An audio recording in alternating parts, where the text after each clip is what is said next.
Order! Order! You are an incorrigible delinquent at times.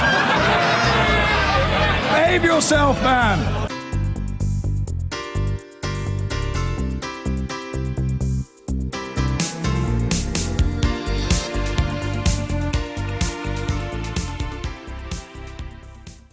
In a motion to reintroduce elections for the shadow cabinet, a bid to heal divisions in the party, or a cunning plan to thwart Jeremy Corbyn. When Parliament returns on Monday, Labour backbencher Clive Betts will table a motion for the Parliamentary Labour Party meeting in order, as his motion puts it, to ensure that the shadow cabinet has the support of backbench Labour MPs and that the entire PLP can become an effective opposition.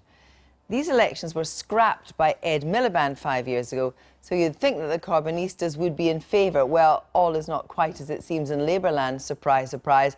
I'm joined by our political editor, Nick Watt. Nick, tell me about Monday's vote. Well, that's right. There'll be a debate on this on the motion in the PLP on Monday, and then probably a vote on it on Tuesday. And as you were saying, this was the system that was in place in those long years of opposition under Michael Foot and Neil Kinnock, and then abolished by Ed Miliband in 2011, much to the consternation of one backbencher at the time. I'm really disappointed, really disappointed. I hear that people around Ed Miliband are spinning this as his Clause 4 moment where he demonstrates strong leadership by beating the party into submission. I just think he's misread the situation. Well, of course, Ed Miliband had dropped them because the whole of the shadow cabinet was much more of a kind of David Miliband complexion. That's so right. How is this all going down? Well, we're hearing in a minute from Clive Betts, the Labour MP, who's tabling this motion, who's saying that it's a matter of promoting unity. But I think the Corbyn camp may well be smelling a rat. I think the view in the Corbyn camp may well be that he did quite an inclusive shadow cabinet when he became leader a year ago, appointed Tony Blair's former flatmate, and maybe there's a feeling that this is perhaps a delayed part of the coup, an attempt to make Jeremy Corbyn perhaps a prisoner of a hostile shadow cabinet. But maybe they can make a virtue of it. Maybe they can say, elections, that's a great idea. Why don't we widen the franchise beyond the PLP and let's allow the Labour conference to elect the members of the shadow cabinet? Nick, thank you very much indeed. Well, we can indeed be joined from Sheffield by the MP who has tabled that motion, Clive Betts. Clive Betts, it's hard to see this anything other than an attempt to hobble the man you think is going to win the leadership election, Jeremy Corbyn. Well, first of all, I don't know who's going to win the leadership election. That's clearly ongoing. Well, it is very easy to see it as an alternative way, and you put that right at the beginning, because my motion talks about unity, getting the whole of the Parliamentary Labour Party, including the leader and the shadow cabinet, working together. In recent weeks, I've talked to my party members, but I've also talked to lots of Labour Party voters in my constituency, and they say one simple thing to me: for heaven's sake, get your act together, start working in a united way down in Westminster, start being an effective opposition to this very right-wing Tory government. We are fed up of you falling out amongst yourselves. Now, this is a pragmatic motion, a motion to try and help achieve that objective. Clearly, only a few weeks ago, we weren't working together. There were sackings from the shadow cabinet, resignations from the shadow cabinet, and whoever wins the leadership election, we can't go back to that sort of situation. Well, imagine a scenario where Jeremy Corbyn does win the Labour leadership and elections to the shadow cabinet produce people like, for example, Yvette Cooper, Angela Eagle, all sort of people who wouldn't, perhaps it would be fair to say, would not sit comfortably beside Jeremy Corbyn now. How is that going to heal divisions?